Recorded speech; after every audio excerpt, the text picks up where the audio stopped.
मलेर में रज़ाकाबाद लॻ अमरोठी कॉलोनी में बाअसर पंहिंजी अदालत क़ाइमु करे छॾी आहे, जिते भील बिरादरी जे नौजवान पोरियत टीकम भील खे चोरी जे इल्ज़ाम हेठि खंबे रसनि सां ॿधी मुबैना विछाइण ऐं तशदुद जो निशानो बणायो वियो आहे। इतला ते बाअसर वटि त पहुतल त नौजवान जी ज़ाल सोन बानी ऐं ॿियनि लक्ष्मी बानी खे बि तशदुद करे ज़ख़्मी कयो वियो आहे, जंहिंखे ॻणिती जोॻी हालत में अस्पताल मुंतक़िल कयो वियो आहे। इतला ते हालत ते पुलिस पहुची नौजवान खे बाज़ियाब कराए थाणे ते पहुचायो। वाक़े बाद ख़िलाफ़ भील बिरादरी जे समय मर्दनि औरतुनि ऐं ॿारनि चमन प्रेम अल्लाह ॾिनो गुलो लक्ष्मी ऐं भूर भाई जी अॻवानी में अमरोठी कॉलोनी खां अवामी प्रेस क्लब मलीर ताईं एहतजाजी रैली कढी धरणो हयो वियो।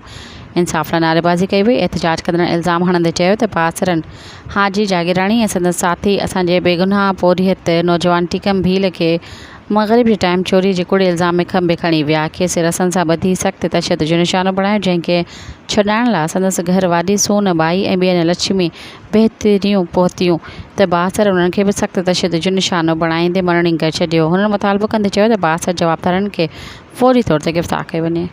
सब्सक्राइब कयो अवामी न्यूज़ HD खे ऐं ताज़ा तरीन ख़बरुनि लाइ ॾिसंदा रहो अवामी न्यूज़ HD।